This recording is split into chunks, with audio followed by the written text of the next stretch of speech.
ਸਤਿ ਸ਼੍ਰੀ ਅਕਾਲ ਜੀ ਦਾ ਖਾਲਸ ਟੀਵੀ ਦੇਖ ਰਹੇ ਸਾਰੇ ਦਰਸ਼ਕਾਂ ਦਾ ਬਹੁਤ-ਬਹੁਤ ਸਵਾਗਤ ਹੈ। ਪੰਜਾਬ, ਭਾਰਤ ਅਤੇ ਦੁਨੀਆ ਭਰ ਦੇ ਪ੍ਰਾਈਮ ਟਾਈਮ ਦੇ ਵਿੱਚ ਮੈਂ ਹਰਸ਼ਰਨ ਕੌਰ। ਪੰਜਾਬ ਦੀਆਂ ਅਹਿਮ ਖਬਰਾਂ ਦੇ ਵਿੱਚ ਦੱਸਾਂਗੇ ਕਿ ਮੁੱਖ ਮੰਤਰੀ ਕੈਪਟਨ ਅਮਰਿੰਦਰ ਸਿੰਘ ਨੇ ਵੀ ਆਪਣਾ ਕਰੋਨਾ ਵਾਇਰਸ ਟੈਸਟ ਕਰਵਾਇਆ, ਜਿਹੜਾ ਕਿ ਨੈਗੇਟਿਵ ਆਇਆ। ਪੰਜਾਬ ਦੇ ਸਾਰੇ ਕੈਬਨਿਟ ਮੰਤਰੀਆਂ ਦੇ ਕੋਵਿਡ-19 ਦੇ ਟੈਸਟ ਕੀਤੇ ਗਏ ਨੇ।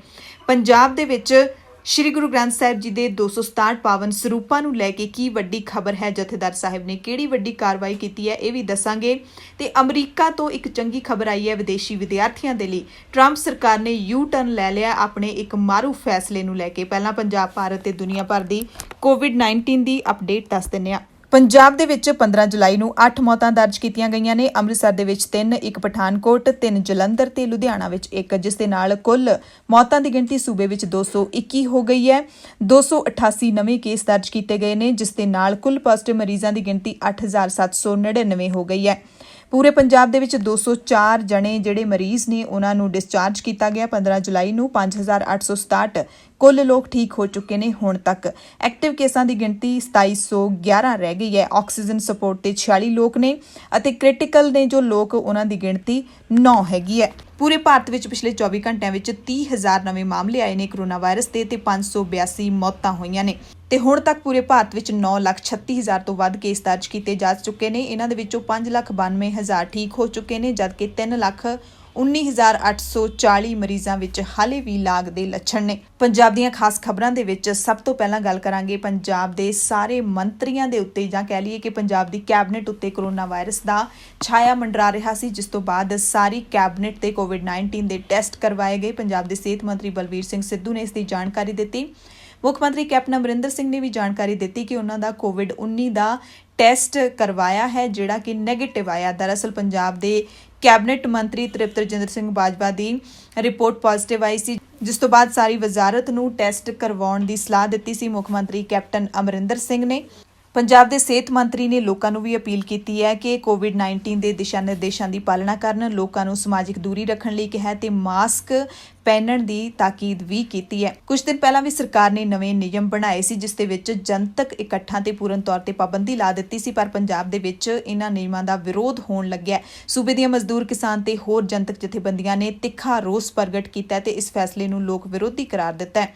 ਉਹ ਕਹਿੰਦੇ ਨੇ ਕਿ ਮਹਾਮਾਰੀ ਤੋਂ ਬਚਾਅ ਲਈ ਸਰਕਾਰ ਲੋਕਾਂ ਨੂੰ ਸਾਵਧਾਨ ਰਹਿਣ ਦੇ ਨਿਰਦੇਸ਼ ਤਾਂ ਦੇ ਸਕਦੀ ਹੈ, ਪਰ ਗੈਰ ਜਮਹੂਰੀ ਤਰੀਕੇ ਨਾਲ ਇਕੱਠ ਤੇ ਪਾਬੰਦੀਆਂ ਲਾਉਣਾ ਨਾਦਰਸ਼ਾਹੀ ਫਰਮਾਨ ਹੈ। ਉਹ ਕਹਿੰਦੇ ਨੇ ਕਿ ਜਨਤਕ ਇਕੱਠਾਂ ਤੇ ਪਾਬੰਦੀ ਕਿਸੇ ਵੀ ਹਾਲਤ ਵਿੱਚ ਸਹਿਣ ਕੀਤੀ ਜਾਵੇਗੀ। ਕਿਸਾਨ ਜਥੇਬੰਦੀਆਂ ਦੇ ਮੁਤਾਬਿਕ ਕਿਸਾਨਾਂ ਦੇ ਵੱਲੋਂ 20 ਜੁਲਾਈ ਨੂੰ ਸੜਕਾਂ ਤੇ ਟਰੈਕਟਰ ਖੜੇ ਕਰਕੇ ਰੋਸ ਪ੍ਰਗਟਾਉਣ ਦਾ ਪ੍ਰੋਗਰਾਮ ਹਰ ਹਾਲ ਹੋਵੇਗਾ। 20 ਤੇ 21 ਜੁਲਾਈ ਨੂੰ ਸੰਘਰਸ਼ ਦਾ ਉਲੀਕਿਆ ਪ੍ਰੋਗਰਾਮ ਵੀ ਹਰ ਹਾਲ ਹੋਵੇਗਾ।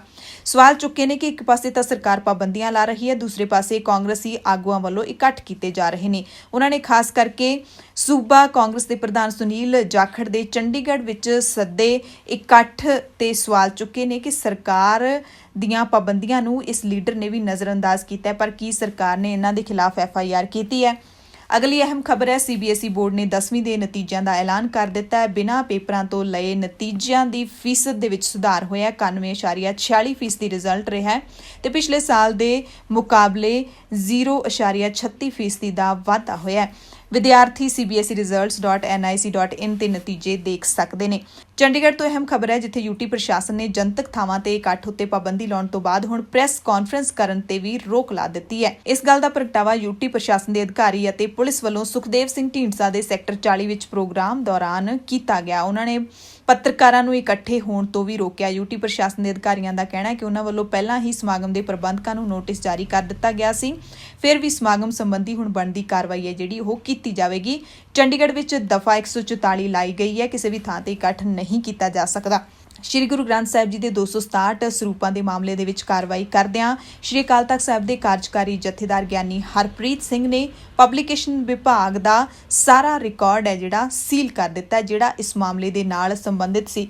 ਤੇ ਜਥੇਦਾਰ ਸਾਹਿਬ ਇਸ ਦੀ ਜਾਂਚ ਕਿਸ ਕੋਲੋਂ ਕਰਵਾ ਰਹੇ ਨੇ ਜਾਂ ਕਰਵਾਉਣਗੇ, ਇਸ ਬਾਰੇ ਹਾਲੇ ਕੋਈ ਵੀ ਖੁਲਾਸਾ ਨਹੀਂ ਹੋਇਆ। ਦਰਅਸਲ SGPC ਨੇ ਜਥੇਦਾਰ ਸਾਹਿਬ ਨੂੰ ਸਾਰੇ ਅਧਿਕਾਰ ਦਿੱਤੇ ਸੀ ਕਿ ਇਹ ਜਿਹੜੀ ਜਾਂਚ ਹੈ ਉਹ ਜਥੇਦਾਰ ਸਾਹਿਬ ਆਪਣੇ ਅਧਿਕਾਰ ਖੇਤਰ ਦੇ ਵਿੱਚ ਕਰਵਾਉਣ, ਜਿਸ ਤੋਂ ਬਾਅਦ ਇਹ ਕੀਤੀ ਗਈ ਪਹਿਲੀ ਕਾਰਵਾਈ ਹੈ। ਤੇ ਗੁਰਦੁਆਰਾ ਰਾਮਸਰ ਸਾਹਿਬ, ਜਿੱਥੇ SGPC ਦਾ ਪਬਲਿਕੇਸ਼ਨ ਬਿਊਰੋ ਹੈ, ਜਿੱਥੇ ਸ਼੍ਰੀ ਗੁਰੂ ਗ੍ਰੰਥ ਸਾਹਿਬ ਜੀ ਦੇ ਪਾਵਨ ਸਰੂਪ ਛਪਾਈ ਹੁੰਦੀ ਹੈ ਤੇ ਉੱਥੇ ਹੀ ਸੰਭਾਲ ਕੇ ਰੱਖੇ ਜਾਂਦੇ ਨੇ, ਉੱਥੇ ਦਾ ਸਾਰਾ ਰਿਕਾਰਡ ਹੈ ਜਿਹੜਾ ਉਹ ਸੀਲ ਕੀਤਾ ਗਿਆ।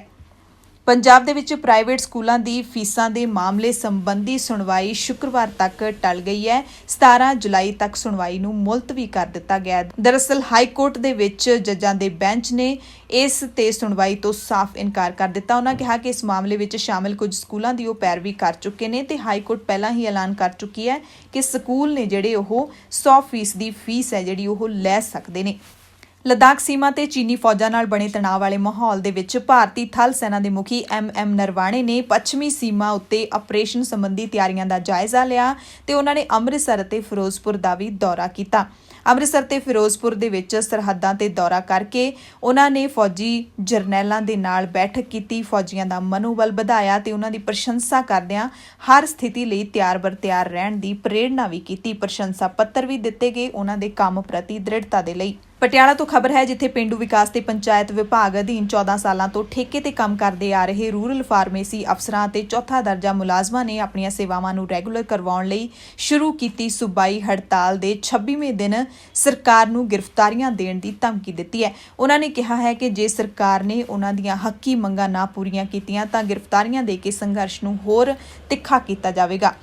ਉਧਰ ਕੋਰੋਨਾ ਦੇ ਖਤਰੇ ਦੇ ਬਾਵਜੂਦ ਪਾਵਰਕਾਮ ਠੇਕਾ ਮੁਲਾਜ਼ਮਾਂ ਨੇ ਵੀ ਸਾਹਿਬਜ਼ਾਦਾ ਅਜੀਤ ਸਿੰਘ ਨਗਰ ਮੋਹਾਲੀ ਦੇ ਵਿੱਚ ਪ੍ਰਦਰਸ਼ਨ ਕੀਤਾ। ਇਹਨਾਂ ਦੀ ਵੀ ਮੰਗ ਹੈ ਕਿ ਸਰਕਾਰ ਉਹਨਾਂ ਨੂੰ ਪੱਕਿਆਂ ਕਰੇ। ਅਗਲੀ ਖਬਰ ਸ੍ਰੀ ਗੁਰੂ ਗ੍ਰੰਥ ਸਾਹਿਬ ਜੀ ਦੀ ਬੇਅਦਬੀ ਦੇ ਮਾਮਲੇ ਦੇ ਵਿੱਚ ਕੋਟਕਪੂਰਾ ਗੋਲੀ ਕਾਂਡ ਨਾਲ ਜੁੜੀ ਹੋਈ ਹੈ, ਜਿਸ ਦੇ ਵਿੱਚ ਫਰੀਦਕੋਟ ਅਦਾਲਤ ਨੇ SHO ਗੁਰਦੀਪ ਪੰਧੇਰ ਅਤੇ DSP ਬਲਜੀਤ ਸਿੰਘ ਸਿੱਧੂ ਦੀ ਜ਼ਮਾਨਤ ਅਰਜ਼ੀ ਰੱਦ ਕੀਤੀ ਹੈ। SHO ਗੁਰਦੀਪ ਪੰਧੇਰ ਪਹਿਲਾਂ ਤੋਂ ਹੀ ਨਿਆਇਕ ਹਿਰਾਸਤ ਦੇ ਵਿੱਚ ਹੈ, ਜਿਸ ਤੋਂ ਬਾਅਦ SIT ਨੇ ਜਾਂਚ ਦੌਰਾਨ ਧਾਰਾਵਾਂ ਦੇ ਵਿੱਚ ਵਾਧਾ ਕੀਤਾ, ਜ਼ਮਾਨਤ ਲਈ ਅਰਜ਼ੀ ਦਿੱਤੀ ਸੀ, ਪਰ ਫਰੀਦਕੋਟ ਅਦਾਲਤ ਨੇ ਨਾ ਮਨਜ਼ੂਰ ਕਰ ਦਿੱਤਾ ਹੈ। ਕੋਟਕਪੂਰਾ ਕਾਂਡ ਦੇ ਤਤਕਾਲੀ DSP ਬਲਜੀਤ ਸਿੰਘ ਸਿੱਧੂ ਨੇ ਵੀ ਆਪਣੀ ਸੁਰੱਖਿਆ ਦੇ ਲਈ ਕਿ ਮੈਨੂੰ ਗ੍ਰਿਫਤਾਰ ਕੀਤਾ ਜਾ ਸਕਦਾ ਹੈ ਸਿੱਟ ਦੇ ਵੱਲੋਂ, ਉਸ ਦੇ ਲਈ ਅਗਾਊਂ ਜ਼ਮਾਨਤ ਅਰਜ਼ੀ ਦਿੱਤੀ ਸੀ, ਉਸ ਨੂੰ ਵੀ ਅਦਾਲਤ ਨੇ ਰੱਦ ਕਰ ਦਿੱਤਾ ਹੈ। ਅਗਲੀ ਖਬਰ ਦਿੱਲੀ ਸਿੱਖ ਗੁਰਦੁਆਰਾ ਮੈਨੇਜਮੈਂਟ ਕਮੇਟੀ ਦੇ ਵਿਵਾਦਿਤ ਪ੍ਰਧਾਨ ਮਨਜਿੰਦਰ ਸਿੰਘ ਸਿਰਸਾ ਨਾਲ ਜੁੜੀ ਹੋਈ ਹੈ, ਜਿਸ ਤੋਂ ਜਵਾਬ ਤਲਬੀ ਕੀਤੀ ਹੈ ਸ਼੍ਰੀ ਅਕਾਲ ਤਖਤ ਸਾਹਿਬ ਦੇ ਕਾਰਜਕਾਰੀ ਜਥੇਦਾਰ ਗਿਆਨੀ ਹਰਪ੍ਰੀਤ ਸਿੰਘ ਨੇ। ਦਰਅਸਲ 14 ਜੁਲਾਈ ਨੂੰ ਸਿੱਖਾਂ ਦੇ 8ਵੇਂ ਗੁਰੂ ਸ਼੍ਰੀ ਗੁਰੂ ਹਰਕ੍ਰਿਸ਼ਨ ਸਾਹਿਬ ਦਾ ਪ੍ਰਕਾਸ਼ ਦਿਹਾੜਾ ਪੂਰੀ ਦੁਨੀਆ ਵਿੱਚ ਵਸਦੇ ਸਿੱਖ ਭਾਈਚਾਰੇ ਵੱਲੋਂ ਮਨਾਇਆ ਗਿਆ ਤੇ ਇਸੇ ਦਿਹਾੜੇ ਦੇ ਸੰਬੰਧ ਵਿੱਚ DSGMC ਦੇ ਪ੍ਰਧਾਨ ਮਨਜਿੰਦਰ ਸਿੰਘ ਸਿਰਸਾ ਦੇ ਵੱਲੋਂ ਇੱਕ ਲੇਖ ਗੁਰੂ ਸਾਹਿਬ ਦੇ ਜੀਵਨ ਬਾਰੇ ਇੱਕ ਅਖਬਾਰ ਦੇ ਵਿੱਚ ਛਾਪਿਆ ਗਿਆ ਸੀ। ਇਸ ਤੇ ਜਥੇਦਾਰ ਸਾਹਿਬ ਨੇ ਸਖਤ ਇਤਰਾਜ਼ ਪ੍ਰਗਟ ਕੀਤਾ। ਉਹਨਾਂ ਨੇ ਆਦੇਸ਼ ਦਿੱਤਾ ਮਨਜਿੰਦਰ ਸਿੰਘ ਸਿਰਸਾ ਨੂੰ ਕਿ ਤੁਹਾਡੇ ਵੱਲੋਂ ਗੁਰੂ ਹਰਕ੍ਰਿਸ਼ਨ ਸਾਹਿਬ ਬਾਰੇ ਲਿਖਿਆ ਲੇਖ ਇਤਿਹਾਸਿਕ ਪੱਖਾਂ ਤੋਂ ਹੀਣਾ ਜਾਪਦਾ ਹੈ, ਇਸ ਦਾ ਕੀ ਆਧਾਰ ਹੈ, ਇਸ ਬਾਰੇ ਜਾਣਕਾਰੀ ਭੇਜੀ ਜਾਵੇ। ਇਸ ਤੋਂ ਇਲਾਵਾ ਸਿੰਘ ਸਾਹਿਬ ਨੇ ਇਹ ਵੀ ਆਦੇਸ਼ ਕੀਤਾ ਸਭ ਨੂੰ ਕਿ ਬੋਲਣ ਤੋਂ ਪਹਿਲਾਂ ਸਿੱਖ ਇਤਿਹਾਸ ਜਾਂ ਗੁਰਬਾਣੀ ਬਾਰੇ ਪੜ੍ਹ ਜਾਂ ਸਮਝ ਕੇ ਹੀ ਬੋਲਿਆ ਜਾਵੇ ਜਾਂ ਫਿਰ ਬੋਲਣ ਤੋਂ ਗੁਰੇਜ਼ ਕੀਤਾ ਜਾਵੇ।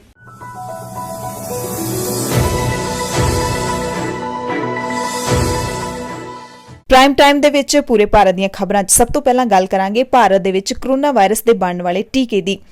ICMR ਨੇ ਕੁਝ ਦਿਨ ਪਹਿਲਾਂ ਦਾਅਵਾ ਕੀਤਾ ਸੀ ਕਿ ਭਾਰਤ ਦੇ ਵਿੱਚ ਕੋਰੋਨਾ ਵਾਇਰਸ ਦਾ ਟੀਕਾ 15 ਅਗਸਤ 2020 ਤੱਕ ਲਾਂਚ ਕਰ ਦਿੱਤਾ ਜਾਵੇਗਾ, ਜਿਸ ਤੋਂ ਬਾਅਦ ਕਾਫੀ ਨਿਖੇਧੀ ਵੀ ਹੋਈ ਸੀ।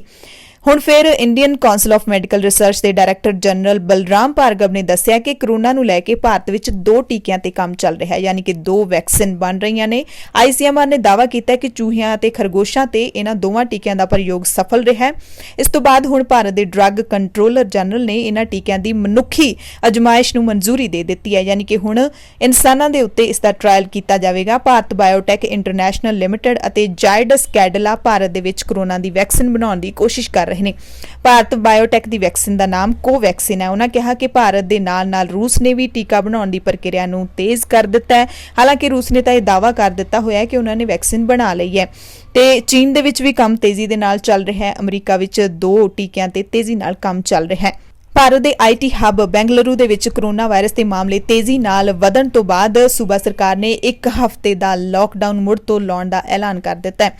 ਭਾਰਤ ਦੇ ਵੱਡੇ ਸ਼ਹਿਰ ਜਿਵੇਂ ਮੁੰਬਈ ਅਤੇ ਦਿੱਲੀ ਵਿੱਚ ਤਾਂ ਜ਼ਿਆਦਾਤਰ ਕੇਸ ਪਹਿਲਾਂ ਤੋਂ ਹੀ ਪਾਏ ਜਾ ਰਹੇ ਨੇ ਤੇ ਸਿਹਤ ਮੰਤਰਾਲੇ ਨੇ ਕਿਹਾ ਹੈ ਕਿ ਹੁਣ ਮਹਾਮਾਰੀ ਇਹਨਾਂ ਵੱਡੇ ਸ਼ਹਿਰਾਂ ਤੋਂ ਹੁੰਦੇ ਹੋਏ ਛੋਟੇ ਸ਼ਹਿਰਾਂ ਤੱਕ ਵੀ ਪਹੁੰਚ ਰਹੀ ਹੈ। ਇਸ ਕਰਕੇ ਇਹਨਾਂ ਸ਼ਹਿਰਾਂ ਦੇ ਜ਼ਿਲ੍ਹਾ ਅਧਿਕਾਰੀਆਂ ਨੇ ਇੱਕ ਵਾਰ ਫਿਰ ਤੋਂ ਰੋਕਾਂ ਲਾ ਦਿੱਤੀਆਂ ਨੇ। ਉਧਰ ਇੰਡਸਟਰੀਅਲ ਤੇ ਟੈਕਨੋਲੋਜੀ ਹੱਬ ਮੰਨੇ ਜਾਂਦੇ ਪੁਣੇ ਸ਼ਹਿਰ ਵਿੱਚ ਸੋਮਵਾਰ ਨੂੰ 10 ਦਿਨਾਂ ਦਾ ਲਾਕਡਾਊਨ ਦਾ ਐਲਾਨ ਕੀਤਾ ਗਿਆ ਤੇ ਨਾਲ ਹੀ ਸ਼ਹਿਰ ਸ਼ਿਲੌਂਗ ਅਤੇ ਸ਼੍ਰੀਨਗਰ ਵਿੱਚ ਵੀ ਨਵੀਆਂ ਰੋਕਾਂ ਲਾਈਆਂ ਗਈਆਂ ਨੇ। ਹੁਣ ਗੱਲ ਕਰ ਲੈਂਦੇ ਹਾਂ ਸਿਆਸਤ ਦੀ। ਕਾਂਗਰਸ ਵੱਲੋਂ ਉਪ ਮੁੱਖ ਮੰਤਰੀ ਦਾ ਅਹੁਦਾ ਖੋਹੇ ਜਾਣ ਤੋਂ ਬਾਅਦ ਸਚਿਨ ਪਾਇਲਟ ਨੇ ਅੱਜ ਕਿਹਾ ਕਿ ਉਹ BJP ਵਿੱਚ ਸ਼ਾਮਿਲ ਨਹੀਂ ਹੋ ਰਹੇ। ਵੱਡਾ ਬਿਆਨ ਦਿੱਤਾ ਹੈ ਕਿਉਂਕਿ ਇਹਨਾਂ ਦੇ BJP ਵਿੱਚ ਸ਼ਾਮਿਲ ਹੋਣ ਦੀਆਂ ਅਫਵਾਹਾਂ ਉੱਡ ਰਹੀਆਂ ਸੀ। ਪਾਇਲਟ ਨੇ ਇਹ ਵੀ ਕਿਹਾ ਕਿ ਉਹਨਾਂ ਨੇ ਰਾਜਸਥਾਨ ਵਿੱਚ ਕਾਂਗਰਸ ਨੂੰ ਮੁੜ ਸੱਤਾ ਵਿੱਚ ਲਿਆਉਣ ਦੇ ਲਈ ਸਖਤ ਮਿਹਨਤ ਕੀਤੀ ਹੈ।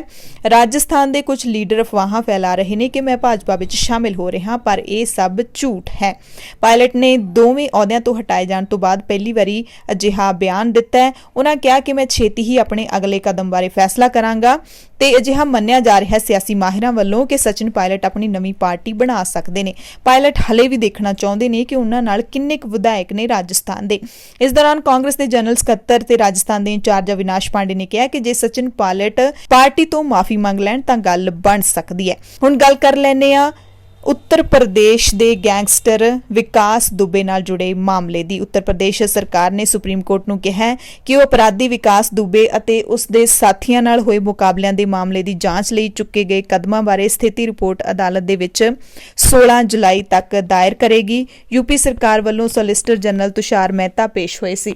ਇਸ ਪੂਰੇ ਮਾਮਲੇ ਦੇ ਵਿੱਚ ਵਿਕਾਸ ਦੁਬੇ ਅਤੇ ਉਸਦੇ ਸਾਥੀਆਂ ਦੇ ਮੁਕਾਬਲਿਆਂ ਵਿੱਚ ਮਾਰੇ ਜਾਣ ਦੀਆਂ ਘਟਨਾਵਾਂ ਦੀ ਜਾਂਚ ਅਦਾਲਤ ਦੀ ਨਿਗਰਾਨੀ ਹੇਠ ਕਰਵਾਉਣ ਦੀਆਂ ਮੰਗ ਵਾਲੀਆਂ ਅਪੀਲਾਂ ਤੇ ਸੁਪਰੀਮ ਕੋਰਟ ਵਿੱਚ 20 ਜੁਲਾਈ ਨੂੰ ਸੁਣਵਾਈ ਹੋਵੇਗੀ। ਕਾਨਪੁਰ ਪੁਲਿਸ ਨੇ ਵਿਕਾਸ ਦੁਬੇ ਦੇ ਸਾਥੀ ਸ਼ਸ਼ੀਕਾਂਤ ਉਰਫ ਸੋਨੂ ਪਾਂਡੇ ਨੂੰ ਵੀ ਗ੍ਰਿਫਤਾਰ ਕਰ ਲਿਆ। ਇਸ ਦੇ ਸਿਰ ਤੇ 50,000 ਰੁਪਏ ਦੀ ਇਨਾਮੀ ਰਾਸ਼ੀ ਸੀ। ਕੱਲ ਅਸੀਂ ਖਬਰ ਪੜ੍ਹੀ ਸੀ ਕਿ ਕਾਂਗਰਸ ਦੀ ਸੀਨੀਅਰ ਲੀਡਰ ਪ੍ਰਿਯੰਕਾ ਗਾਂਧੀ ਨੇ ਸਰਕਾਰੀ ਘਰ ਲੈਣ ਤੋਂ ਨਾ ਕਰ ਦਿੱਤੀ ਹੈ ਤੇ ਦਾਅਵਾ ਕੀਤਾ ਕਿ ਮੈਂ 1 ਅਗਸਤ 2020 ਨੂੰ ਸਰਕਾਰੀ ਬੰਗਲਾ ਛੱਡ ਦਿਆਂਗੀ ਤੇ ਇਹ ਵੀ ਦਾਅਵਾ ਕੀਤਾ ਕਿ ਮੈਂ ਸਰਕਾਰ ਤੋਂ ਇਸ ਨੂੰ ਅੱਗੇ ਵਧਾਉਣ ਦੀ ਮੰਗ ਨਹੀਂ ਕੀਤੀ ਹੈ। ਸੋ ਭਾਵੇਂ ਪ੍ਰਿਯੰਕਾ ਗਾਂਧੀ ਨੇ ਸਰਕਾਰ ਨੂੰ ਕੋਈ ਅਪੀਲ ਨਹੀਂ ਕੀਤੀ, ਪਰ ਮੋਦੀ ਸਰਕਾਰ ਨੇ 2 ਮਹੀਨੇ ਦੀ ਮੌਲਤ ਹੋਰ ਦੇ ਦਿੱਤੀ ਹੈ ਕਿ ਪ੍ਰਿਯੰਕਾ ਗਾਂਧੀ ਹੁਣ 2 ਮਹੀਨੇ ਹੋਰ ਲੋਧੀ ਐਸਟੇਟ ਸਥਿਤ 35 ਨੰਬਰ ਬੰਗਲੇ ਵਿੱਚ ਰਹਿ ਸਕਦੀ ਹੈ। ਕੇਂਦਰੀ ਸ਼ਹਿਰੀ ਵਿਕਾਸ ਮੰਤਰੀ ਹਰਦੀਪ ਸਿੰਘ ਪੁਰੀ ਨੇ ਦਾਅਵਾ ਕੀਤਾ ਕਿ ਕਾਂਗਰਸ ਪਾਰਟੀ ਨਾਲ ਸੰਬੰਧਿਤ ਤਾਕਤਵਰ ਲੀਡਰ ਨੇ ਪ੍ਰਿਯੰਕਾ ਗਾਂਧੀ ਵੱਲੋਂ ਖਾਲੀ ਕੀਤਾ ਜਾਣ ਵਾਲਾ ਬੰਗਲਾ ਕਾਂਗਰਸ ਦੇ ਹੀ ਇੱਕ ਸੰਸਦ ਮੈਂਬਰ ਨੂੰ ਅਲਾਟ ਕੀਤੇ ਜਾਣ ਦੀ ਅਪੀਲ ਕੀਤੀ ਸੀ ਤਾਂ ਕਿ ਪ੍ਰਿਯੰਕਾ ਉਸ ਬੰਗਲੇ ਦੇ ਵਿੱਚ ਰਹਿ ਸਕੇ, ਪਰ ਪ੍ਰਿਯੰਕਾ ਨੇ ਇਸ ਸਾਰੀ ਦਾਅਵਿਆਂ ਨੂੰ ਖਾਰਜ ਕਰ ਦਿੱਤਾ ਸੀ। ਸੁਪਰੀਮ ਕੋਰਟ ਨੇ ਕੋਰੋਨਾ ਮਹਾਮਾਰੀ ਕਰਕੇ ਦੇਸ਼ ਦੇ ਮੌਜੂਦਾ ਹਾਲਾਤ ਦੇ ਮੱਦੇਨਜ਼ਰ ਦੁੱਧ ਚੁਕਾਉਣ ਵਾਲੀਆਂ ਗਰੀਬ ਮਾਵਾਂ ਲਈ ਆਰਥਿਕ ਰਾਹਤ ਦੀ ਮੰਗ ਕਰਦੀ ਇੱਕ ਐਨਜੀਓ ਦੀ ਪਟੀਸ਼ਨ ਉੱਤੇ ਕੇਂਦਰ ਸਰਕਾਰ ਤੋਂ ਸਟੇਟਸ ਰਿਪੋਰਟ ਮੰਗੀ ਹੈ। ਬੈਂਚ ਨੇ ਸਰਕਾਰ ਵੱਲੋਂ ਪੇਸ਼ ਸੋਲਿਸਿਟਰ ਜਨਰਲ ਤੁਸ਼ਾਰ ਮਹਿਤਾ ਨੂੰ ਕਿਹਾ ਹੈ ਕਿ ਉਹ ਦੇਸ਼ ਵਿੱਚ ਦੁੱਧ ਚੁੰਘਾਉਣ ਵਾਲੀਆਂ ਗਰੀਬ ਮਾਵਾਂ ਦੀ ਮਦਦ ਲਈ ਹੁਣ ਤੱਕ ਚੁੱਕੇ ਕਦਮਾਂ ਬਾਰੇ ਤਫਸੀਲੀ ਰਿਪੋਰਟ ਦਾਖਲ ਕਰਨ। ਯਾਨੀ ਕਿ ਸਰਕਾਰ ਤੋਂ ਪੁੱਛਿਆ ਸੁਪਰੀਮ ਕੋਰਟ ਨੇ ਕਿ ਗਰੀਬ ਮਾਵਾਂ ਨੇ ਜਿਹੜੀਆਂ ਦੁੱਧ ਚੁੰਘਾਉਂਦੀਆਂ ਨੇ ਆਪਣੇ ਬੱਚਿਆਂ ਨੂੰ, ਉਹਨਾਂ ਦੇ ਲਈ ਸਰਕਾਰ ਨੇ ਅੱਜ ਤੱਕ ਕੀਤਾ ਕੀ ਹੈ। ਅਗਲੀ ਖਬਰ ਦੇਸ਼ ਦੇ ਸਭ ਤੋਂ ਵੱਡੇ ਬੈਂਕ SBI ਤੋਂ ਹੈ, ਕਿਉਂਕਿ SBI ਇੱਕ ਅਜਿਹਾ ਢਾਂਚਾ ਲਾਗੂ ਕਰਨ ਜਾ ਰਹੀ ਹੈ ਜਿਸ ਤਹਿਤ ਪੂਰੀ ਦੁਨੀਆ ਵਿੱਚ ਕਿਤੇ ਵੀ ਰਹਿ ਕੇ ਕੰਮ ਕੀਤਾ ਜਾ ਸਕੇ। ਦਰਅਸਲ COVID-19 ਕਾਰਨ ਕੰਮ ਦੇ ਵਿੱਚ ਕਾਫੀ ਵਿਘਨ ਪਿਆ ਹੈਗਾ, ਇਸ ਕਰਕੇ SBI ਨੇ ਇਹ ਫੈਸਲਾ ਲਿਆ ਹੈਗਾ ਜਿਹਦੇ ਨਾਲ ਕਰਮਚਾਰੀਆਂ ਨੂੰ ਵੀ ਥੋੜੀ ਰਾਹਤ ਮਿਲੇਗੀ ਤੇ ਨਾਲ ਹੀ ਬੈਂਕ ਦੇ ਚੇਅਰਮੈਨ ਰਜਨੀਸ਼ ਕੁਮਾਰ ਨੇ ਦਾਅਵਾ ਕੀਤਾ ਹੈ ਕਿ ਅਜਿਹਾ ਕਰਨ ਨਾਲ 1000 ਕਰੋੜ ਰੁਪਏ ਦੀ ਬਚਤ ਹੋਣ ਦੀ ਵੀ ਸੰਭਾਵਨਾ ਹੈਗੀ ਹੈ। ਦੇਸ਼ ਦੀ ਸਭ ਤੋਂ ਵੱਡੀ ਕਾਰ ਨਿਰਮਾਤਾ ਮਾਰੂਤੀ ਸੁਜ਼ੂਕੀ ਇੰਡੀਆ ਨੇ ਕਿਹਾ ਹੈ ਕਿ ਉਸਨੇ ਖਰਾਬ ਇੰਜਣ ਪੰਪ ਨੂੰ ਚੈੱਕ ਕਰਨ ਅਤੇ ਉਸ ਨੂੰ ਬਦਲਣ ਲਈ 1.25 ਲੱਖ ਤੋਂ ਵੱਧ ਕਾਰਾਂ ਵਾਪਸ ਮੰਗਵਾ ਲਈਆਂ ਨੇ। 1,34,885 ਵੈਗਨਾਰ ਅਤੇ ਬਲੈਨੋ ਮਾਡਲ ਦੀਆਂ ਕਾਰਾਂ ਵਾਪਸ ਮੰਗਵਾਈਆਂ ਨੇ। ਕੰਪਨੀ ਨੇ 15 ਨਵੰਬਰ 2018 ਤੋਂ 15 ਅਕਤੂਬਰ 2019 ਵਿਚਕਾਰ ਬਣੀਆਂ ਵੈਗਨਾਰ ਅਤੇ 8 ਜਨਵਰੀ 2019 ਤੋਂ 4 ਨਵੰਬਰ 2019 ਦੇ ਵਿਚਕਾਰ ਬਣੀਆਂ ਬਲੈਨੋ ਪੈਟਰੋਲ ਕਾਰਾਂ ਵਾਪਸ ਮੰਗਵਾਈਆਂ ਨੇ। ਉਹਨਾਂ ਕਿਹਾ ਕਿ ਇਹਨਾਂ ਕਾਰਾਂ ਦੇ ਇੰਜਣ ਪੰਪ ਵਿੱਚ ਖਰਾਬੀ ਹੋ ਸਕਦੀ ਹੈ ਤੇ ਇਹਨਾਂ ਨੂੰ ਮੁਫਤ ਵਿੱਚ ਬਦਲ ਕੇ ਵਾਪਸ ਗਾਹਕਾਂ ਨੂੰ ਭੇਜਿਆ ਜਾਵੇਗਾ। UNO ਦੀ ਇੱਕ ਰਿਪੋਰਟ ਕਹਿੰਦੀ ਹੈ ਕਿ ਭਾਰਤ ਵਿੱਚ ਪੌਸ਼ਟਿਕ ਖੁਰਾਕ ਤੋਂ ਵਾਂਝੇ ਲੋਕਾਂ ਦੀ ਗਿਣਤੀ ਵਿੱਚ ਘਾਟਾ ਦਰਜ ਕੀਤਾ ਗਿਆ। ਯਾਨੀ ਕਿ ਭਾਰਤ ਵਿੱਚ ਅਜਿਹੇ ਲੋਕ ਜਿਨ੍ਹਾਂ ਨੂੰ ਢੁਕਵੀਂ ਪੌਸ਼ਟਿਕ ਖੁਰਾਕ ਨਹੀਂ ਮਿਲਦੀ, ਉਹਨਾਂ ਦੀ ਗਿਣਤੀ 6 ਕਰੋੜ ਤੱਕ ਘਟੀ ਹੈ। ਯਾਨੀ ਕਿ ਪਹਿਲਾਂ ਇਹ ਗਿਣਤੀ ਹੈ ਜਿਹੜੀ ਉਹ 2004 ਤੋਂ 2006 ਦੇ ਵਿੱਚ 250 ਮਿਲੀਅਨ ਦੇ ਕਰੀਬ ਸੀ ਤੇ ਅਗਲੇ ਇੱਕ ਦਹਾਕੇ 2017 ਤੋਂ 19 ਵਿੱਚ ਘਟ ਕੇ 199 ਮਿਲੀਅਨ ਰਹਿ ਗਈ ਹੈ। ਸੋ ਰਿਪੋਰਟ ਇਹ ਕਹਿੰਦੀ ਹੈ ਕਿ ਭਾਰਤ ਵਿੱਚ ਪਹਿਲਾਂ ਜ਼ਿਆਦਾ ਲੋਕ ਨੇ ਜਿਹੜੇ ਉਹ ਪੌਸ਼ਟਿਕ ਖੁਰਾਕ ਦੇ ਖੁਣੋਂ ਵਾਂਝੇ ਰਹਿ ਜਾਂਦੇ ਸੀ, ਪਰ ਹੁਣ ਘੱਟ ਲੋਕ ਨੇ ਜਿਹੜੇ ਪੌਸ਼ਟਿਕ ਖੁਰਾਕ ਖੁਣੋਂ ਵਾਂਝੇ ਰਹਿ ਜਾਂਦੇ ਨੇ। ਯਾਨੀ ਕਿ ਉਹਨਾਂ ਦੇ ਵਿੱਚੋਂ ਜ਼ਿਆਦਾਤਰ ਲੋਕਾਂ ਨੂੰ ਪੌਸ਼ਟਿਕ ਖੁਰਾਕ ਮਿਲਣੀ ਸ਼ੁਰੂ ਹੋ ਗਈ ਹੈ। ਜਾਂਦੇ ਜਾਂਦੇ ਇੰਡੀਆ ਦੀਆਂ ਖਬਰਾਂ 'ਚ ਦੱਸ ਦਈਏ ਕਿ ਪ੍ਰਧਾਨ ਮੰਤਰੀ ਨਰਿੰਦਰ ਮੋਦੀ 17 ਜੁਲਾਈ ਨੂੰ UNO ਦੀ ਅਹਿਮ ਬੈਠਕ ਨੂੰ ਸੰਬੋਧਨ ਕਰਨਗੇ। ਅਹਿਮ ਰਹੇਗਾ ਦੇਖਣਾ ਕਿ ਭਾਰਤ ਦੇ ਲੋਕਾਂ ਦੀ ਕਿਹੜੀ ਆਵਾਜ਼ ਹੈ ਪ੍ਰਧਾਨ ਮੰਤਰੀ UNO ਦੇ ਵਿੱਚ ਉਠਾਉਣਗੇ।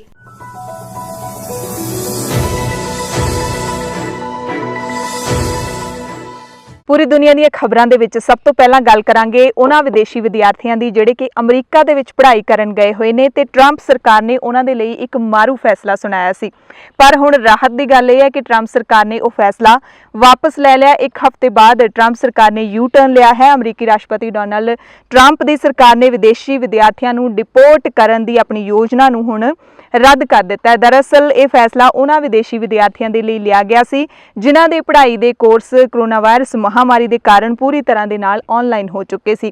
ਟਰੰਪ ਸਰਕਾਰ ਨੇ ਫੈਸਲਾ ਸੁਣਾਇਆ ਸੀ, ਨਵਾਂ ਹੁਕਮ ਸੁਣਾਇਆ ਸੀ ਕਿ ਜਾਂ ਤਾਂ ਇਹਨਾਂ ਵਿਦਿਆਰਥੀਆਂ ਨੂੰ ਆਪਣੇ ਕੋਰਸ ਨੇ ਜਿਹੜੇ ਉਹ ਬਦਲਣੇ ਪੈਣਗੇ ਜਾਂ ਫਿਰ ਅਮਰੀਕਾ ਦੇ ਵਿੱਚੋਂ ਬਾਹਰ ਜਾਣਾ ਪਵੇਗਾ। ਇਸ ਹੁਕਮ ਦਾ ਕਾਫੀ ਵਿਰੋਧ ਹੋਇਆ ਸੀ ਤੇ ਇਸ ਫੈਸਲੇ ਦੇ ਖਿਲਾਫ ਅਮਰੀਕਾ ਦੀਆਂ ਦੋ ਵੱਡੀਆਂ ਸੰਸਥਾਵਾਂ MIT ਅਤੇ ਹਾਰਵਰਡ ਯੂਨੀਵਰਸਿਟੀ ਨੇ ਅਦਾਲਤ ਦੇ ਵਿੱਚ ਚੁਣੌਤੀ ਦਿੱਤੀ ਸੀ ਇਸ ਫੈਸਲੇ ਨੂੰ, ਜਿਸ ਤੋਂ ਬਾਅਦ ਜ਼ਿਲ੍ਹਾ ਜੱਜ ਐਲਿਸਨ ਬਰੋ ਨੇ ਕਿਹਾ ਕਿ ਸਾਰੇ ਪੱਖਾਂ ਦਰਮਿਆਨ ਹੁਣ ਸਮਝੌਤਾ ਹੋ ਚੁੱਕਿਆ ਹੈ ਤੇ ਹੁਣ ਜਿਹੜੀ ਪਹਿਲਾਂ ਲਾਗੂ ਕੀਤੀ ਗਈ ਸੀ ਨੀਤੀ ਵਿਦੇਸ਼ੀ ਵਿਦਿਆਰਥੀਆਂ ਦੇ ਲਈ ਮਾਰਚ 2020 ਦੇ ਵਿੱਚ ਉਹ ਹੀ ਮੁੜ ਤੋਂ ਲਾਗੂ ਕੀਤੀ ਗਈ ਹੈ। ਉਸ ਦੇ ਤਹਿਤ ਅੰਤਰਰਾਸ਼ਟਰੀ ਵਿਦਿਆਰਥੀ ਕਾਨੂੰਨੀ ਤੌਰ ਉੱਤੇ ਆਨਲਾਈਨ ਕਲਾਸ ਲੈਣ ਦੇ ਬਾਵਜੂਦ ਵੀ ਵਿਦਿਆਰਥੀ ਵੀਜ਼ੇ ਦੇ ਉੱਤੇ ਅਮਰੀਕਾ ਦੇ ਵਿੱਚ ਰਹਿ ਸਕਦੇ ਨੇ। ਇਸ ਕਾਨੂੰਨ ਦੇ ਬਾਰੇ ਯੂ ਟਰਨ ਲੈਂਦਿਆਂ ਰਾਸ਼ਟਰਪਤੀ ਡੋਨਾਲਡ ਟਰੰਪ ਨੇ ਵਾਈਟ ਹਾਊਸ ਤੋਂ ਐਲਾਨ ਕੀਤਾ ਤੇ ਕਿਹਾ ਕਿ ਜਲਦ ਹੀ ਮੈਰਿਟ ਆਧਾਰਿਤ ਨਵੇਂ ਇਮੀਗ੍ਰੇਸ਼ਨ ਕਾਨੂੰਨ ਤੇ ਮੈਂ ਦਸਤਖਤ ਕਰਨ ਜਾ ਰਿਹਾ ਹਾਂ। ਇਹ ਕਾਨੂੰਨ ਮੈਰਿਟ ਆਧਾਰਿਤ ਹੋਵੇਗਾ, ਬਹੁਤ ਮਜ਼ਬੂਤ ਹੋਵੇਗਾ। ਅਸੀਂ DACA ਤੇ ਕੰਮ ਕਰ ਰਹੇ ਹਾਂ ਕਿਉਂਕਿ ਅਸੀਂ ਲੋਕਾਂ ਨੂੰ ਖੁਸ਼ ਕਰਨਾ ਚਾਹੁੰਦੇ ਹਾਂ ਤੇ ਮੈਂ ਤੁਹਾਨੂੰ ਦੱਸਣਾ ਚਾਹੁੰਦਾ ਕਿ ਰੂੜੀਵਾਦੀ ਰਿਪਬਲਿਕਨ ਵੀ DACA ਦੇ ਨਾਲ ਕੁਝ ਹੁੰਦਾ ਦੇਖਣਾ ਚਾਹੁੰਦੀ ਹੈ। ਸੋ ਇਹ ਫੈਸਲਾ ਦਬਾਅ ਮੰਨਿਆ ਜਾ ਸਕਦਾ ਹੈ ਅਮਰੀਕਾ ਦੀਆਂ ਨਵੰਬਰ 2020 ਦੇ ਵਿੱਚ ਹੋਣ ਵਾਲੀਆਂ ਰਾਸ਼ਟਰਪਤੀ ਚੋਣਾਂ ਦਾ ਕਿ ਉਹਨਾਂ ਦੇ ਤਹਿਤ ਹੀ ਸ਼ਾਇਦ ਡੋਨਾਲਡ ਟਰੰਪ ਨੇ ਇਸ ਫੈਸਲੇ ਦੇ ਉੱਤੇ ਯੂ ਟਰਨ ਲਿਆ ਹੈਗਾ। ਅਗਲੀ ਖਬਰ ਹੈ ਕੋਰੋਨਾ ਵਾਇਰਸ ਦੀ ਦਵਾਈ ਨੂੰ ਲੈ ਕੇ। ਕੋਰੋਨਾ ਦੀ ਪਹਿਲੀ ਵੈਕਸੀਨ ਦੇ ਵਿੱਚ ਅਮਰੀਕਾ ਨੂੰ ਵੱਡੀ ਕਾਮਯਾਬੀ ਮਿਲੀ ਹੈ। ਇਹ ਦਾਅਵਾ ਕੀਤਾ ਹੈ ਡਾਕਟਰ ਐਂਥਨੀ ਫਾਊਚੀ ਜਿਹੜੇ ਕਿ ਅਮਰੀਕਾ ਦੇ ਵਿੱਚ ਸੀਨੀਅਰ ਸਿਹਤ ਮਾਹਿਰ ਨੇ। ਕੁਝ ਦਿਨ ਪਹਿਲਾਂ ਰੂਸ ਨੇ ਇਹ ਦਾਅਵਾ ਕੀਤਾ ਸੀ ਕਿ ਉਹਨਾਂ ਨੇ ਸਭ ਤੋਂ ਪਹਿਲਾਂ ਕੋਰੋਨਾ ਵਾਇਰਸ ਦੀ ਵੈਕਸੀਨ ਬਣਾ ਲਈ ਹੈ ਤੇ ਹੁਣ ਅਮਰੀਕਾ ਵੀ ਕਿਉਂ ਪਿੱਛੇ ਰਹੇ। ਅਮਰੀਕਾ ਨੇ ਵੀ ਇਸ ਦਾ ਐਲਾਨ ਕਰ ਦਿੱਤਾ ਹੈ। ਡਾਕਟਰ ਐਂਥਨੀ ਫਾਊਚੀ ਨੇ ਐਸੋਸੀਏਟਡ ਪ੍ਰੈਸ ਨੂੰ ਜਾਣਕਾਰੀ ਦਿੱਤੀ ਕਿ ਇਹ ਇੱਕ ਚੰਗੀ ਖਬਰ ਹੈ। ਇਸ ਖਬਰ ਨੂੰ ਨਿਊਯਾਰਕ ਟਾਈਮਜ਼ ਨੇ ਵੀ ਪ੍ਰਕਾਸ਼ਿਤ ਕੀਤਾ ਹੈ। National Institute of Health and Moderna Inc ਵਿਖੇ ਡਾਕਟਰ ਫਾਊਚੀ ਦੇ ਸਹਿਯੋਗੀਆਂ ਨੇ ਇਸ ਵੈਕਸੀਨ ਨੂੰ ਬਣਾਇਆ ਹੈ ਤੇ ਇਸ ਟੀਕੇ ਦਾ ਸਭ ਤੋਂ ਮਹੱਤਵਪੂਰਨ ਪੜਾਅ ਹੈ ਜਿਹੜਾ 27 ਜੁਲਾਈ ਤੋਂ ਸ਼ੁਰੂ ਹੋਵੇਗਾ। ਉਹਨਾਂ ਨੇ ਕਿਹਾ ਕਿ 30,000 ਲੋਕਾਂ ਦੇ ਉੱਤੇ ਇਸ ਦੀ ਜਾਂਚ ਕੀਤੀ ਜਾਵੇਗੀ ਕਿ ਕੀ ਇਹ ਵੈਕਸੀਨ ਮਨੁੱਖੀ ਸਰੀਰ ਨੂੰ ਕੋਵਿਡ-19 ਤੋਂ ਬਚਾ ਸਕਦੀ ਹੈ ਜਾਂ ਨਹੀਂ ਬਚਾ ਸਕਦੀ। ਅਗਲੀ ਖਬਰ ਆਸਟ੍ਰੇਲੀਆ ਤੋਂ ਹੈ ਜਿੱਥੇ ਕੋਰੋਨਾ ਵਾਇਰਸ ਮੁੜ ਫੈਲਣ ਦਾ ਖਦਸ਼ਾ ਬਣ ਗਿਆ ਹੈਗਾ। 270 ਨਵੇਂ ਕੇਸ ਸਾਹਮਣੇ ਆਏ ਨੇ, ਖਾਸ ਕਰਕੇ ਆਸਟ੍ਰੇਲੀਆ ਦੇ ਸਿਡਨੀ ਤੋਂ। ਇਸੇ ਕਰਕੇ ਆਸਟ੍ਰੇਲੀਆ ਦੇ ਵੱਖ-ਵੱਖ ਸੂਬਿਆਂ ਨੇ ਆਪੋ ਆਪਣੀਆਂ ਸਰਹੱਦਾਂ ਨੂੰ ਖੋਲਣ ਦਾ ਜਿਹੜਾ ਐਲਾਨ ਸੀ ਉਹ ਵਾਪਸ ਲਿਆ ਹੈਗਾ। ਪੈਰ ਪਿਛਾਂ ਨੂੰ ਖਿੱਚ ਲਏ ਨੇ ਸਾਰੇ ਸੂਬਿਆਂ ਦੀਆਂ ਸਰਕਾਰਾਂ ਨੇ। ਪਹਿਲਾਂ ਉਹਨਾਂ ਨੇ ਕਿਹਾ ਸੀ ਕਿ ਡੋਮੈਸਟਿਕ ਪੱਧਰ ਤੇ ਉਹ ਬਾਕੀ ਸੂਬਿਆਂ ਦੇ ਨਾਲ ਹੁਣ ਆਪਣੀਆਂ ਸਰਹੱਦਾਂ ਖੋਲ ਦੇਣਗੇ, ਯਾਨੀ ਕਿ ਜਿਹੜੀ ਹਵਾਈ ਯਾਤਰਾ ਹੈ ਉਹ ਵੀ ਹੋ ਸਕਦੀ ਹੈ, ਇੱਕ ਸੂਬੇ ਤੋਂ ਦੂਸਰੇ ਸੂਬੇ ਵਿੱਚ ਲੋਕ ਜਾ ਸਕਦੇ ਨੇ। ਪਰ ਹੁਣ ਇਸ ਫੈਸਲੇ ਨੂੰ ਵਾਪਸ ਲੈ ਲਿਆ ਗਿਆ ਕਿਉਂਕਿ ਕੋਰੋਨਾ ਵਾਇਰਸ ਦੀ ਦੂਸਰੀ ਲਹਿਰ ਦਾ ਪੂਰਾ ਖਦਸ਼ਾ ਆਸਟ੍ਰੇਲੀਆ ਦੇ ਵਿੱਚ ਬਣਿਆ ਹੋਇਆ ਹੈ। ਸਰਕਾਰੀ ਕਲੱਬਾਂ, ਰੈਸਟੋਰੈਂਟਾਂ, ਜਨਤਕ ਥਾਵਾਂ ਜਾਂ ਫਿਰ ਕੰਮਕਾਜੀ ਥਾਵਾਂ ਤੇ ਇਕੱਠਾਂ ਦੀ ਗਿਣਤੀ ਹੈ ਜਿਹੜੀ ਸੀਮਿਤ ਕਰਨ ਦੇ ਉੱਤੇ ਮੁੜ ਤੋਂ ਸਰਕਾਰ ਵਿਚਾਰ ਕਰ ਰਹੀ ਹੈ। ਪਿਛਲੇ 24 ਘੰਟਿਆਂ ਵਿੱਚ ਆਸਟ੍ਰੇਲੀਆ ਵਿੱਚ 270 ਨਵੇਂ ਕੇਸ ਆਏ ਨੇ। ਵਿਕਟੋਰੀਆ ਦੇ ਵਿੱਚ 2 ਵਿਅਕਤੀਆਂ ਦੀ ਬੁੱਧਵਾਰ ਨੂੰ ਮੌਤ ਹੋ ਗਈ। ਕੁੱਲ ਪੂਰੇ ਆਸਟ੍ਰੇਲੀਆ ਦੇ ਵਿੱਚ ਹੁਣ ਤੱਕ 10,250 ਕੇਸ ਸਾਹਮਣੇ ਆ ਚੁੱਕੇ ਨੇ ਤੇ ਆਸਟ੍ਰੇਲੀਆ ਦੇ ਵਿੱਚ 110 ਮੌਤਾਂ ਵੀ ਹੋ ਚੁੱਕੀਆਂ ਨੇ। ਮੈਲਬਨ ਸ਼ਹਿਰ ਕੋਰੋਨਾ ਦਾ ਕੇਂਦਰ ਬਿੰਦੂ ਬਣਿਆ ਹੋਇਆ ਹੈ ਤੇ ਵਿਕਟੋਰੀਆ ਦੇ ਵਿੱਚ ਵੀ ਕਾਫੀ ਕੇਸ ਨੇ ਜਿਹੜੇ ਉਹ ਸਾਹਮਣੇ ਆ ਰਹੇ ਨੇ। ਵੈਨਜ਼ੂਏਲਾ ਦੀ ਸਰਕਾਰ ਨੇ ਰਾਜਧਾਨੀ ਕਰਾਕਾਸ ਵਿੱਚ ਤੇਜ਼ੀ ਨਾਲ ਫੈਲਦੇ ਕੋਰੋਨਾ ਵਾਇਰਸ ਨੂੰ ਰੋਕਣ ਦੇ ਲਈ 15 ਜੁਲਾਈ ਯਾਨੀ ਕਿ ਅੱਜ ਤੋਂ ਸਖਤ ਨਿਯਮਾਂ ਦੇ ਨਾਲ ਲਾਕਡਾਊਨ ਮੁੜ ਤੋਂ ਸ਼ੁਰੂ ਕਰਨ ਦਾ ਐਲਾਨ ਕੀਤਾ ਹੈ। ਵੈਨਜ਼ੂਏਲਾ ਦੇ ਵਿੱਚ ਕੋਰੋਨਾ ਵਾਇਰਸ ਦਾ ਪਹਿਲਾ ਮਾਮਲਾ ਮਾਰਚ 2020 ਦੀ ਸ਼ੁਰੂਆਤ ਵਿੱਚ ਆਇਆ ਸੀ। ਇਸ ਤੋਂ ਬਾਅਦ ਪੂਰੇ ਮੁਲਕ ਦੇ ਜ਼ਿਆਦਾਤਰ ਹਿੱਸਿਆਂ ਦੇ ਵਿੱਚ ਲਾਕਡਾਊਨ ਲੱਗਿਆ ਹੋਇਆ ਹੈ। ਹਵਾਈ ਯਾਤਰਾ ਤੇ 12 ਅਗਸਤ ਤੱਕ ਰੋਕ ਲਾਈ ਹੋਈ ਹੈ ਤੇ ਵੈਨਜ਼ੂਏਲਾ ਦੇ ਵਿੱਚ 9,707 ਕੁੱਲ ਮਾਮਲੇ ਨੇ ਤੇ 93 ਲੋਕਾਂ ਦੀ ਮੌਤ ਹੋ ਚੁੱਕੀ ਹੈ। ਹਾਲਾਂਕਿ ਉੱਥੇ ਲੋਕ ਇਹ ਵੀ ਕਹਿੰਦੇ ਨੇ ਕਿ ਸਰਕਾਰ ਆਪਣੀਆਂ ਗਲਤੀਆਂ ਨੂੰ ਲੁਕਾਉਣ ਦੇ ਲਈ ਸਰਕਾਰੀ ਸਰਕਾਰੀ ਅੰਕੜਿਆਂ ਨੂੰ ਘੱਟ ਕਰਕੇ ਦੱਸ ਰਹੀ ਹੈ ਤੇ ਕੋਵਿਡ-19 ਦੇ ਅੰਕੜੇ ਜਦਕਿ ਇਸ ਤੋਂ ਵੱਧ ਨੇ ਪੂਰੇ ਮੁਲਕ ਦੇ ਵਿੱਚ। ਫਰਾਂਸ ਤੋਂ ਖਬਰ ਹੈ ਜਿੱਥੇ ਮਾਸਕ ਪਾਉਣਾ ਜ਼ਰੂਰੀ ਕਰ ਦਿੱਤਾ ਗਿਆ ਹੈ। ਪੂਰੇ ਮੁਲਕ ਦੇ ਵਿੱਚ ਕਰੋਨਾ ਵਾਇਰਸ ਦੀ ਮਹਾਮਾਰੀ ਖਤਮ ਹੋਵੇ ਨਾ ਹੋਵੇ, ਮਾਸਕ ਉੱਥੇ ਜ਼ਰੂਰੀ ਪਾਉਣਾ ਹੋਏਗਾ। ਫਰਾਂਸ ਦੇ ਰਾਸ਼ਟਰਪਤੀ ਇਮੈਨੂਅਲ ਮੈਕਰੋਨ ਨੇ ਬੈਸਟਲ ਡੇ ਦੇ ਮੌਕੇ ਕਿਹਾ ਕਿ ਆਉਣ ਵਾਲੇ ਕੁਝ ਹਫ਼ਤਿਆਂ ਦੇ ਵਿੱਚ ਫਰਾਂਸ ਵਿੱਚ ਸਾਰੀਆਂ ਜਨਤਕ ਥਾਵਾਂ ਤੇ ਮਾਸਕ ਪਾਉਣਾ ਹਮੇਸ਼ਾ ਦੇ ਲਈ ਜ਼ਰੂਰੀ ਹੋ ਜਾਏਗਾ। ਰਾਸ਼ਟਰਪਤੀ ਵੱਲੋਂ ਇਹ ਬਿਆਨ ਉਦੋਂ ਦਿੱਤਾ ਗਿਆ ਜਦੋਂ ਇੱਕ ਫਰਾਂਸੀਸੀ ਜਾਂਚ ਦੇ ਵਿੱਚ ਖੋਜ ਦੇ ਵਿੱਚ ਸਾਹਮਣੇ ਆਇਆ ਕਿ ਇੱਕ ਬੱਚਾ ਮਾਂ ਦੀ ਕੁੱਖ ਵਿੱਚ ਹੀ ਕਰੋਨਾ ਵਾਇਰਸ ਤੋਂ ਪੀੜਿਤ ਹੋ ਗਿਆ। ਇਹ ਅਜਿਹਾ ਪਹਿਲਾ ਮਾਮਲਾ ਹੈ, ਪਰ ਡਾਕਟਰਾਂ ਦਾ ਕਹਿਣਾ ਹੈ ਕਿ ਉਹ ਬੱਚਾ ਜਿਹੜਾ ਤੇਜ਼ੀ ਦੇ ਨਾਲ ਠੀਕ ਵੀ ਹੋ ਰਿਹਾ ਹੈ। ਰੂਸ ਤੋਂ ਖਬਰ ਹੈ ਜਿੱਥੇ ਲਾਕਡਾਊਨ ਦੇ ਵਿੱਚ ਲਾਈਆਂ ਰੋਕਾਂ ਤੇ ਹੁਣ ਢਿੱਲ ਦਿੱਤੀ ਗਈ ਹੈ। ਕਰੋਨਾ ਵਾਇਰਸ ਦੇ 6000 ਨਵੇਂ ਮਾਮਲੇ ਸਾਹਮਣੇ ਆਏ ਨੇ। ਸਰਕਾਰ ਕਹਿੰਦੀ ਹੈ ਕਿ ਹਰ ਰੋਜ਼ ਆਉਣ ਵਾਲੇ ਮਾਮਲਿਆਂ ਦੀ ਗਿਣਤੀ ਘਟੀ ਹੈ, ਇਸ ਕਰਕੇ ਖੁੱਲੀਆਂ ਥਾਵਾਂ ਤੇ ਮਾਸਕ ਪਾਉਣ ਦੇ ਨਿਯਮਾਂ ਦੇ ਵਿੱਚ ਢਿੱਲ ਦੇ ਦਿੱਤੀ ਗਈ ਹੈ। ਰੂਸ ਵਿੱਚ ਹੁਣ ਤੱਕ ਕੁੱਲ ਪੋਜ਼ਿਟਿਵ ਮਰੀਜ਼ਾਂ ਦੀ ਗਿਣਤੀ 7.5 ਲੱਖ ਦੇ ਕਰੀਬ ਹੈ। 11,000 ਤੋਂ ਵੱਧ ਲੋਕਾਂ ਦੀ ਮੌਤ ਵੀ ਹੋ ਚੁੱਕੀ ਹੈ। ਦੱਖਣੀ ਅਫਰੀਕਾ ਤੋਂ ਖਬਰ ਹੈ ਜਿੱਥੇ ਕੱਲ ਹੀ ਸਰਕਾਰ ਨੇ ਸ਼ਰਾਬ ਦੀ ਵਿਕਰੀ ਦੇ ਉੱਤੇ ਰੋਕ ਲਾਈ ਸੀ, ਸ਼ਰਾਬ ਪੀਣ ਦੇ ਉੱਤੇ ਰੋਕ ਲਾਈ ਸੀ, ਪਰ ਹੁਣ ਚੋਰਾਂ ਨੇ ਵਿਸਕੀ ਲੁੱਟਣੀ ਸ਼ੁਰੂ ਕਰ ਦਿੱਤੀ ਹੈ ਸ਼ਰਾਬ ਦੀਆਂ ਦੁਕਾਨਾਂ ਤੋਂ। ਕੇਪ ਟਾਊਨ ਦੇ ਵਿੱਚ ਸ਼ਰਾਬ ਦੀਆਂ ਦੁਕਾਨਾਂ ਦੇ ਵਿੱਚ ਲੁੱਟ ਤੇ ਚੋਰੀ ਦੀਆਂ ਘਟਨਾਵਾਂ ਵਾਪਰੀਆਂ ਨੇ। ਸ਼ਰਾਬ ਦੁਕਾਨਦਾਰ ਮਾਰਕ ਸੇਲੈਂਡ ਦੀ ਦੁਕਾਨ ਦੇ ਵਿੱਚੋਂ ਵਿਸਕੀ ਦਾ ਸਾਰਾ ਸਟਾਕ ਚੋਰੀ ਹੋ ਗਿਆ। ਚੋਰਾਂ ਨੇ ਦੁਕਾਨ ਦੇ ਸੁਰੱਖਿਆ ਦਰਵਾਜ਼ੇ ਨੂੰ ਆਪਣੀ ਕਾਰ ਦੇ ਨਾਲ ਬੰਨ ਕੇ ਤੋੜ ਦਿੱਤਾ ਤੇ ਵਿਸਕੀ ਲੁੱਟ ਲਈ। ਦੁਕਾਨਦਾਰ ਮੁਤਾਬਿਕ ਚੋਰਾਂ ਨੇ ਸਿਰਫ ਵਿਸਕੀ ਚੋਰੀ ਕੀਤੀ ਹੈ, ਸ਼ਰਾਬ ਤੇ ਬ੍ਰਾਂਡੀ ਦੀਆਂ ਬੋਤਲਾਂ ਨੂੰ ਹੱਥ ਨਹੀਂ ਲਾਇਆ। ਤੇ ਦੁਕਾਨਦਾਰ ਦੇ ਮੁਤਾਬਿਕ ਕਿ ਇਹ ਘਟਨਾ ਦਰਸਾਉਂਦੀ ਹੈ ਕਿ ਲੋਕ ਸ਼ਰਾਬ ਪੀਣ ਦੇ ਲਈ ਕਿੰਨੇ ਬੇਚੈਨ ਨੇ ਤੇ ਸਰਕਾਰ ਨੇ ਇਸ ਤੇ ਰੋਕ ਲਾਈ ਹੈ। ਦਰਅਸਲ WHO ਨੇ ਵੀ ਕਿਹਾ ਹੋਇਆ ਹੈ ਕਿ ਕਰੋਨਾ ਵਾਇਰਸ ਦੀ ਮਹਾਮਾਰੀ ਦੇ ਦੌਰਾਨ ਜਿਹੜੇ ਲੋਕ ਸ਼ਰਾਬ ਦਾ ਸੇਵਨ ਕਰਦੇ ਨੇ ਉਹਨਾਂ ਦੇ ਲਈ ਕਾਫੀ ਖਤਰਾ ਹੈ। WHO ਨੇ ਉਹਨਾਂ ਮੁਲਕਾਂ ਦੇ ਲੀਡਰਾਂ ਨੂੰ ਚੇਤਾਵਨੀ ਦਿੱਤੀ ਹੈ, ਆਲੋਚਨਾ ਕੀਤੀ ਹੈ ਜਿਹੜੇ ਕਿ ਸਹੀ ਤਰੀਕੇ ਦੇ ਨਾਲ ਸੁਨੇਹੇ ਨਹੀਂ ਦਿੰਦੇ ਲੋਕਾਂ ਨੂੰ। WHO ਦੇ ਮੁਖੀ ਡਾਕਟਰ ਟੈਡਰੋਸ ਨੇ ਕਰੋਨਾ ਬਾਰੇ ਰਲਵੇਂ ਮਿਲਵੇਂ ਸੁਨੇਹੇ ਦੇ ਕੇ ਲੋਕਾਂ ਦਾ ਭਰੋਸਾ ਖਤਮ ਕਰਨ ਵਾਲੀਆਂ ਕੁਝ ਸਰਕਾਰਾਂ ਦੀ ਨਿਖੇਧੀ ਕੀਤੀ ਹੈ। ਕਿਹਾ ਕਿ ਆਪੋ ਆਪਣੇ ਮੁਲਕ ਦੇ ਵਿੱਚ ਮਹਾਮਾਰੀ ਨੂੰ ਰੋਕਣ ਦੇ ਵਿੱਚ ਨਾਕਾਮ ਰਹਿਣ ਦਾ ਮਤਲਬ ਹੋਵੇਗਾ ਕਿ ਆਉਂਦੇ ਭਵਿੱਖ ਦੇ ਵਿੱਚ ਆਮ ਹਾਲਾਤਾਂ ਦੇ ਵਿੱਚ ਵਾਪਸੀ ਕਰਨੀ ਬਹੁਤ ਮੁਸ਼ਕਿਲ ਹੋਵੇਗੀ। ਉਹਨਾਂ ਕਿਹਾ ਕਿ ਮਹਾਮਾਰੀ ਦੇ ਸੰਬੰਧ ਵਿੱਚ ਕਈ ਦੇਸ਼ਾਂ ਦੇ ਵਿੱਚ ਗਲਤ ਦਿਸ਼ਾ ਨਿਰਦੇਸ਼ ਜਾਰੀ ਕੀਤੇ ਗਏ ਤੇ ਕੁਝ ਦੇਸ਼ ਤਾਂ ਇਸ ਨੂੰ ਕਾਬੂ ਕਰਨ ਦੇ ਵਿੱਚ ਸਹੀ ਕਦਮ ਚੁੱਕ ਹੀ ਨਹੀਂ ਪਾ ਰਹੇ। ਉਹਨਾਂ ਕਿਹਾ ਕਿ ਅਸੀਂ ਮੰਨਦੇ ਹਾਂ ਕਿ ਸਰਕਾਰਾਂ ਪ੍ਰਭਾਵੀ ਢੰਗ ਦੇ ਨਾਲ ਕੰਮ ਕਰਨਾ ਉਹਨਾਂ ਦੇ ਲਈ ਕਿੰਨਾ ਮੁਸ਼ਕਿਲ ਹੈ ਕਿਉਂਕਿ ਪਾਬੰਦੀਆਂ ਲਾਉਣ ਦੇ ਆਰਥਿਕ, ਸਮਾਜਿਕ ਤੇ ਸੱਭਿਆਚਾਰਕ ਪ੍ਰਭਾਵ ਹੁੰਦੇ ਨੇ। ਪਰ ਉਹ ਕਹਿੰਦੇ ਨੇ ਕਿ ਕੋਵਿਡ-19 ਇਸ ਵਕਤ ਦੁਨੀਆ ਦੇ ਵਿੱਚ ਸਭ ਤੋਂ ਵੱਡਾ ਦੁਸ਼ਮਣ ਬਣਿਆ ਹੋਇਆ, ਪਰ ਕਈ ਸਰਕਾਰਾਂ ਤੇ ਲੋਕਾਂ ਦੇ ਕਦਮਾਂ ਤੋਂ ਅਜਿਹਾ ਪ੍ਰਤੀਤ ਨਹੀਂ ਹੁੰਦਾ ਕਿ ਉਹ ਸੀਰੀਅਸਲੀ ਲੈਂਦੇ ਨਹੀਂ ਕਿ ਕਰੋਨਾ ਵਾਇਰਸ ਨਾਂ ਦੀ ਮਹਾਮਾਰੀ ਹੈ ਜਿਹੜੀ ਉਹ ਫੈਲੀ ਹੋਈ ਹੈ। ਉਹਨਾਂ ਇੱਕ ਐਗਜ਼ਾਮਪਲ ਵੀ ਦਿੱਤੀ ਕਿ ਕਈ ਮੁਲਕਾਂ ਨੇ ਸਕੂਲਾਂ ਦੀਆਂ ਕਲਾਸਾਂ ਲਾਉਣੀਆਂ ਸ਼ੁਰੂ ਕਰ ਦਿੱਤੀਆਂ ਨੇ ਕਿਉਂਕਿ ਉੱਥੇ ਮਾਮਲੇ ਘਟ ਗਏ ਨੇ, ਪਰ ਕੁਝ ਦੇਸ਼ਾਂ ਵਿੱਚ ਸਿਆਸੀ ਫੁੱਟਬਾਲ ਵੀ ਖੇਡੀ ਜਾ ਰਹੀ ਹੈ। ਵੱਡੇ ਪੱਧਰ ਤੇ ਕੰਟਰੋਲ ਵਾਲੇ ਕਦਮ ਚੁੱਕੇ ਬਿਨਾਂ ਹੀ ਸਕੂਲ ਖੋਲ੍ਹਣ ਦੀ ਮੰਗ ਕੀਤੀ ਜਾ ਰਹੀ ਹੈ। WHO ਮੁਖੀ ਨੇ ਚੇਤਾਵਨੀ ਦਿੱਤੀ ਹੈ ਕਿ ਮਹਾਮਾਰੀ ਲਗਾਤਾਰ ਵੱਧ ਰਹੀ ਹੈ ਤੇ ਹਾਲਾਤ ਦਿਨ ਪ੍ਰਤੀ ਦਿਨ ਵੱਧ ਤੋਂ ਬਦਤਰ ਹੁੰਦੇ ਜਾ ਰਹੇ ਨੇ, ਇਸ ਕਰਕੇ ਮੁਲਕ ਚੰਗੀ ਤਰ੍ਹਾਂ ਦੇ ਨਾਲ ਫੈਸਲੇ ਲੈਣ। ਅਗਲੀ ਖਬਰ ਅਮਰੀਕਾ ਤੋਂ ਹੈ ਜਿੱਥੇ 17 ਵਰ੍ਹਿਆਂ ਬਾਅਦ ਕਿਸੇ ਨੂੰ ਫਾਂਸੀ ਹੋਵੇਗੀ। ਦਰਅਸਲ ਅਮਰੀਕੀ ਸੁਪਰੀਮ ਕੋਰਟ ਨੇ ਇੱਕ ਫੈਸਲੇ ਦੇ ਵਿੱਚ ਫੈਡਰਲ ਕੈਦੀਆਂ ਨੂੰ ਫਾਂਸੀ ਦੇਣ ਦਾ ਰਾਹ ਪੱਧਰਾ ਕਰ ਦਿੱਤਾ ਹੈ, ਜਿਸ ਤੋਂ ਬਾਅਦ ਅਮਰੀਕਾ ਦੇ ਵਿੱਚ 17 ਸਾਲਾਂ ਬਾਅਦ ਕਿਸੇ ਨੂੰ ਫਾਂਸੀ ਦਿੱਤੀ ਜਾਵੇਗੀ। ਜੱਜ ਨੇ ਕਿਹਾ ਸੀ ਕਿ ਫਾਂਸੀ ਦੇਣ ਦੇ ਮਾਮਲੇ ਵਿੱਚ ਨਿਆਂ ਵਿਭਾਗ ਖਿਲਾਫ ਕਈ ਕਾਨੂੰਨੀ ਅੜਚਣਾਂ ਹਾਲੇ ਬਾਕੀ ਨੇ। ਇਸ ਤੋਂ ਬਾਅਦ ਅਮਲ ਰੁਕ ਗਿਆ ਸੀਗਾ।